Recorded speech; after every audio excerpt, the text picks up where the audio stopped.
Alors, est-ce que vous nous entendez en ligne? Oui, Oui, oui, super. Allez, alors, je te redonne 7 minutes, c'est parti.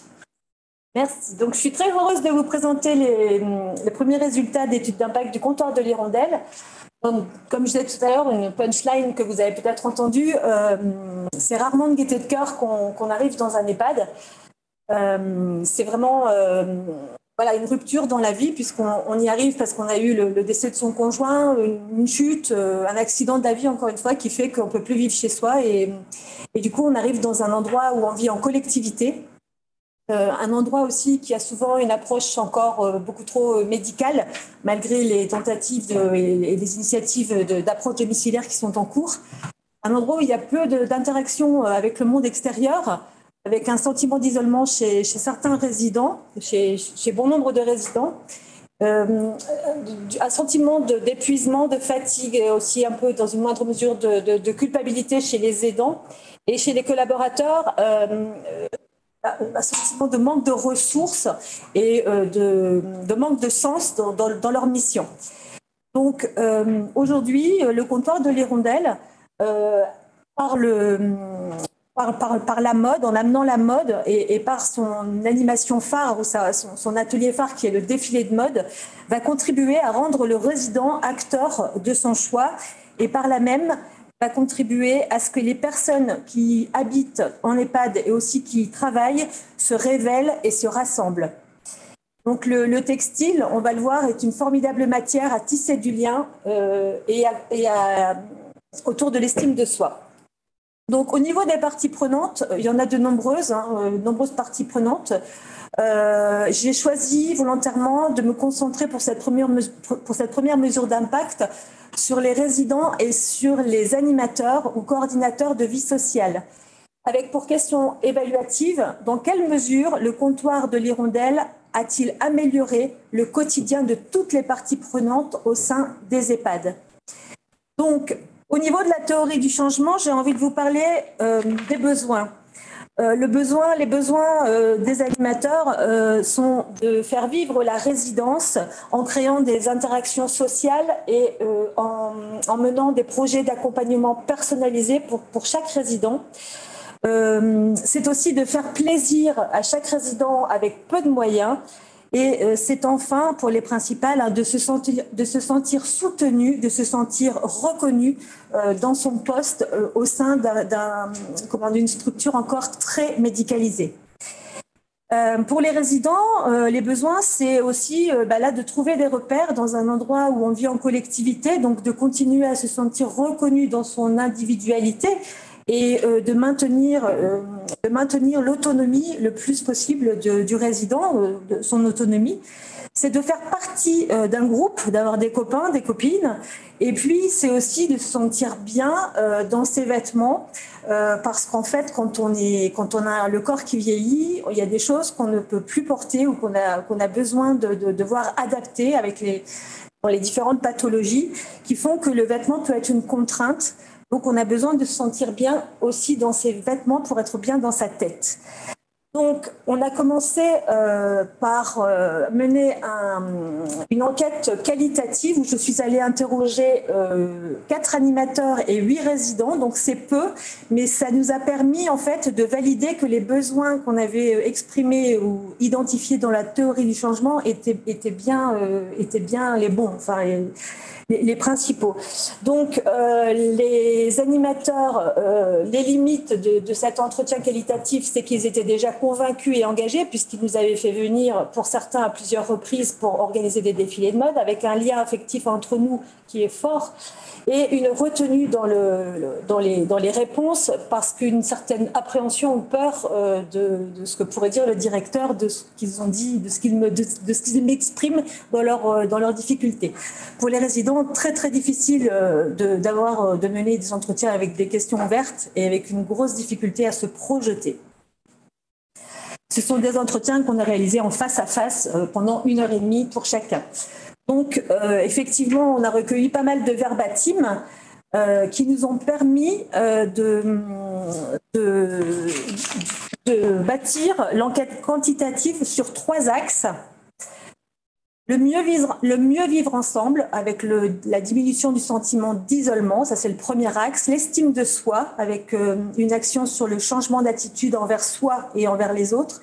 Et aussi le troisième axe, le plaisir toute la vie avec une amélioration du quotidien au sein de l'EHPAD.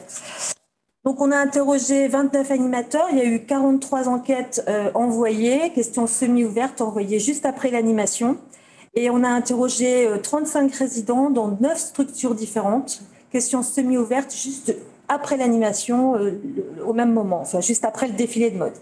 L'axe mieux vivre ensemble, donc 4 animateurs sur 5 déclarent qu'il y a eu ils ont constaté beaucoup plus d'interactions entre les résidents.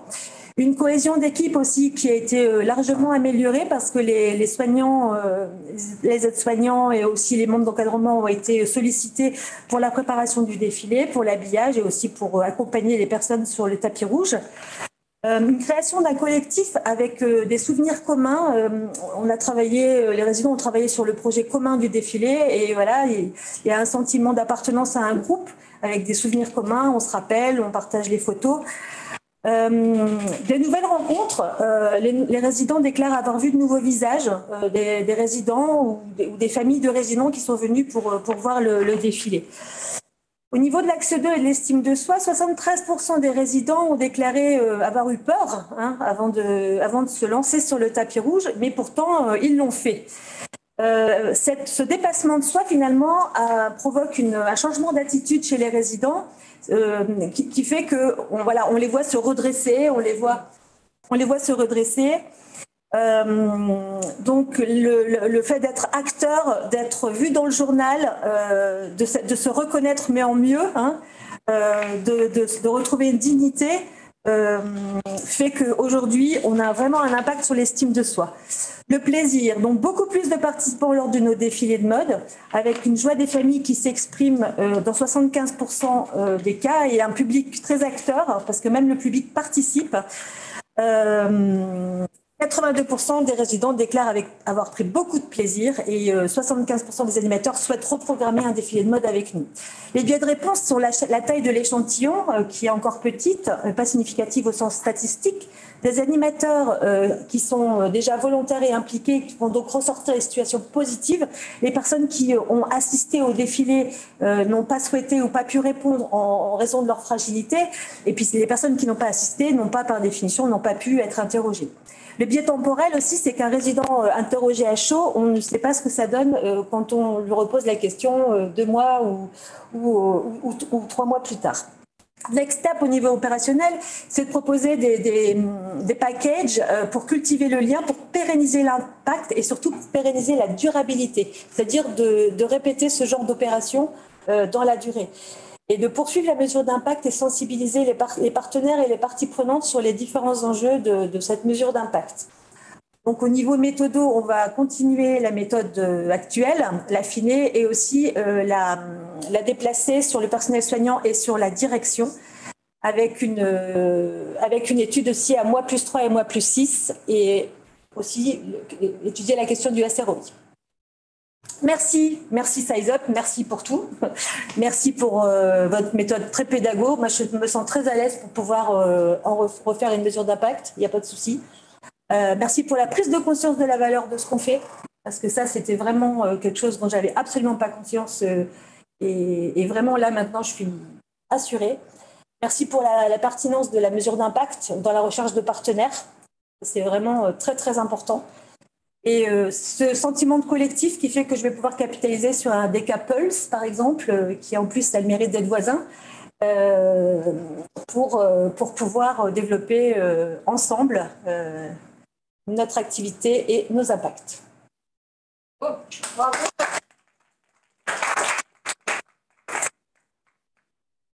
Alors, est-ce qu'il y a des questions, des retours dans la salle pour Nathalie?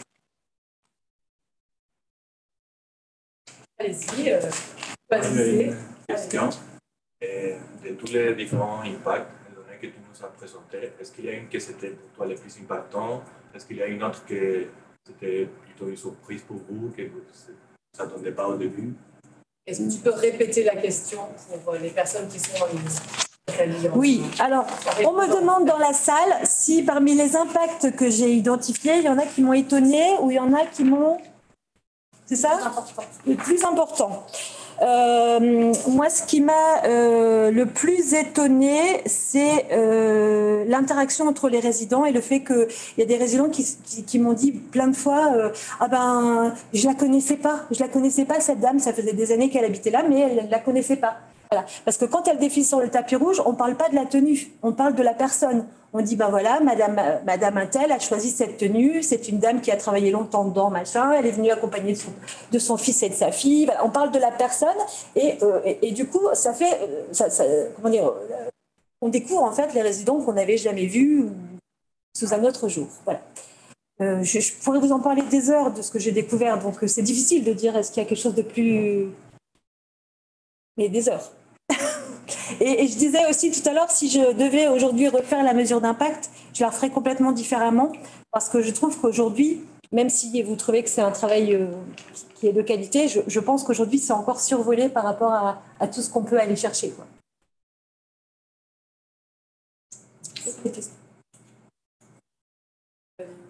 Est-ce que tu as, quelles sont les précautions particulières que tu as pu prendre lorsque tu as interrogé les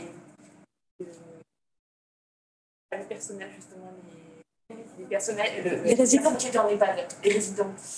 Là, tu reformules aussi. Oui. Alors, quelles sont les précautions particulières que j'ai prises pour interroger les résidents? Alors, très honnêtement, j'ai demandé au personnel si la personne était en capacité de répondre.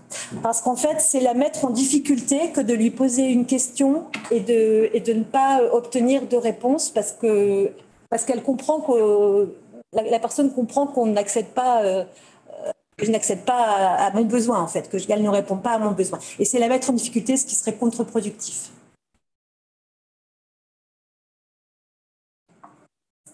Vas-y, et puis après, on passera aux questions en ligne. J'avais une question juste sur tes perspectives, un petit peu sur la suite de cette première mesure d'impact. Tu as parlé du SROI. Pourquoi aller là-dessus, en fait? Quel est le choix derrière? Qu'est-ce que tu en attends un petit peu? Eh bien, parce que... Sur le SROI, pardon. Tu peux juste répondre. Ah oui, pardon. Pourquoi le SROI? Pourquoi je m'intéresse au SROI? Ben parce qu'aujourd'hui, très clairement, comment dire, il y a beaucoup de structures qui sont associatives et qui sont publiques. Et il y a aussi beaucoup d'entreprises, d'EHPAD qui sont privées. Mais toutes ont quand même...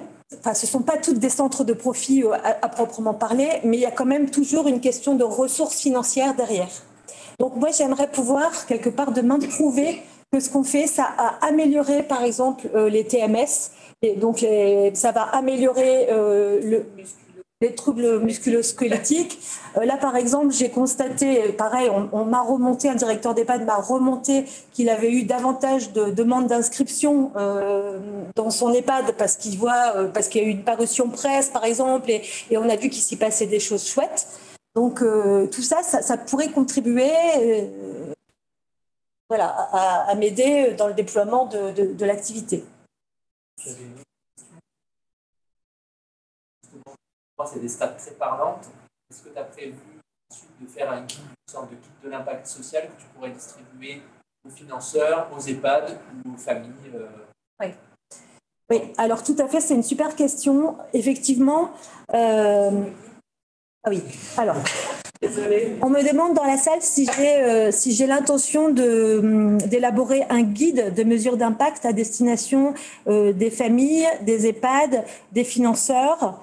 Alors oui, tout à fait, et aussi des collaborateurs, parce que demain, dans la perspective d'essaimage et de déploiement, je tiens vraiment à ce que chaque établissement dans lequel on intervient soit soumis à une étude, à un questionnaire d'impact sur notre activité.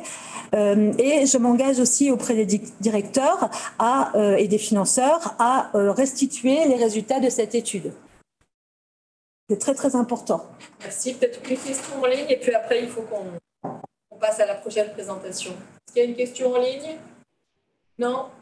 Non, pour l'instant, que des félicitations. Bravo, Nathalie. Merci. Merci, Nathalie.